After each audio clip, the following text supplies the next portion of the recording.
সারা দেশের মতো সিলেটে কিন্তু ডিপুগুলোতে বাড়তি নজরদারি রাখা হয়েছে।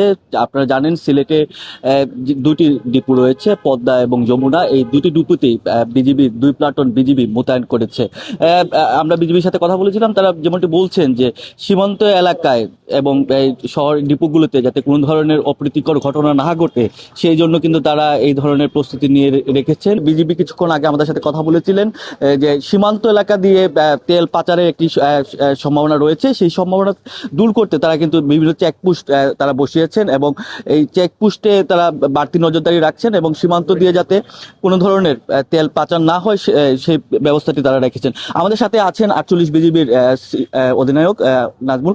আমি জানতে চাই আসলে এই বাড়তি নজরদারি রাখার কারণটা কি? আপনারা জানেন অলরেডি যে মধ্যপ্রাচ্যের যে সংকট এবং তার প্রেক্ষিতে যে বিশ্ববাজারে তেলের সংকট এবং তেলের যে দাম বৃদ্ধি পেয়েছে, সেটার জন্য কিছু অসাধু চক্র এখানে একটা আমাদের তেল মজুদের একটা অপচেষ্টা চালাচ্ছে। এই তেল মজুদের জন্যই কিন্তু অবৈধভাবে তেল মজুদ, এই বিষয়টা এবং যে একটা প্যানিক সৃষ্টি করছে, এই বিষয়টার জন্য অতিরিক্ত তেল এখান থেকে সরবরাহ করে নিয়ে যে মজুদের জন্য একটা সংকট, কৃত্রিম সংকট তৈরি হচ্ছে।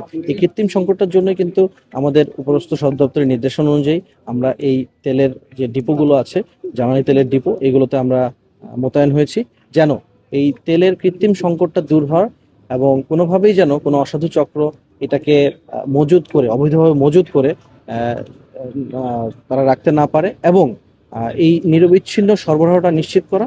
এবং একই সাথে আমাদের সীমান্তবর্তী এলাকায় যে সমস্ত রুট আছে, সে পাচারের রুট আছে, ওগুলো থেকে যেন কোনোভাবেই আমাদের দেশ থেকে আমাদের পার্শ্ববর্তী দেশে তেল পাচার না হয়ে যায়, এটা নিশ্চিতকরণের জন্য আমাদের এই বিজিবি মোতায়েন। ধন্যবাদ। শুনছিলেন বিজিবি অধিনায়কের কথা। তো সিলেটে এখন পর্যন্ত তেল সরবরাহ স্বাভাবিক রয়েছে, ডিপোগুলো থেকে তেল সরবরাহ দৈনন্দিন জীবন মতোই কিন্তু তেল সরবরাহ হচ্ছে। তো সিলেট থেকে এই ছিল আমার কাছে সর্বশেষ খবর।